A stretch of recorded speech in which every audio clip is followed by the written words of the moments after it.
పెద్దగా వచ్చిందా చిన్నగా వచ్చిందా? ఒక ఏమో పెద్దగా వచ్చింది, ఇంకొక ఏమో చిన్నగా వచ్చింది. ఎన్ని లీటర్లు వాటర్ ఉంటాయి అనుకుంటున్నారు?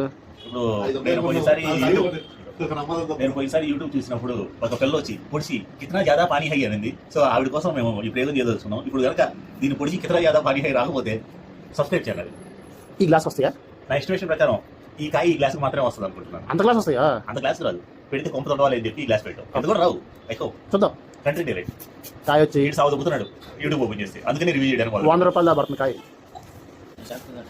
జాగ్రత్త కింద పోతాయి, మళ్ళీ తుడుచుకోవాలి.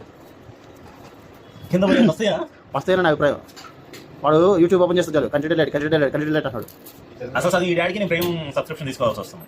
ఒక్కలో తీసుకున్నాం, అందుకని నేను తీసుకోవాలి. పాలు కొంటున్నారంటే అని ఒకటి వస్తాడు. అయ్యేందో 6 గంటలకి వేసిన పాలు 9 గంటలకి ఇరిగిపోతాయి. అజేస్తారు కదా కొనింది వాళ్ళు, అప్పుడు కాఫీ తాగుతారు. ఎప్పుడు క్లోజప్లో తీస్తే స్వీయ పైకి రావాలా, అది ఏ కాయకైనా వస్తాయి. స్వీయా ఏంటంటే ఎంత లోతు దించినా కానీ సుయ్యన్ పైకి రాలేదు. అంటే పిల్లకాయరా కత్తి సగానికి పైన లోపలికి వెళ్ళిందండి, సుయ్యన్ పైకి రాలేదే. ముద్ర పని కాయ చేస్తున్నాడు. కత్తి ఎంత తక్కువ సైజు ఉందా అంటే ఇది ఎంత లోతు దించిన బొట్టు ఇదో కత్తి లోపల నుంచి బొట్టు గారట్లా కారదు. అదే గారట్లా, అదే నా కంటిన్యూ స్పెషాలిటీ. సారీ ఇది కోసం పెట్టు సాయి ఆ గిన్నె మళ్ళీ కింద చూసుకోవాలి. చిన్న గిన్నె కింద పోయే నస్తాయి బాబా, నాకు డౌటే.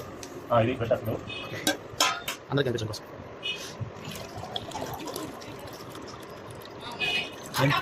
పొంగిపోయి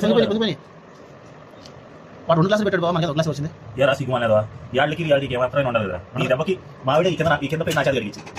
కలిగించిన పల్ల 2 గ్లాసులు రావాల్సిన 1 గ్లాస్ వచ్చింది. నువ్వు ఇచ్చే కాయకి నువ్వు చెప్పే రివ్యూకి ఏమైనా సంబంధం ఉందా? ఉండదు. టైం పోతుంది. సో కరేవురా ఉండవు, అయిపోయింది. అంత అయిపోయింది. ఈ కాయ కూడా మరి దానికంటే పోయాడు ప్లేట్ పోయి కడతాడు. దాంట్లో పెట్టుకో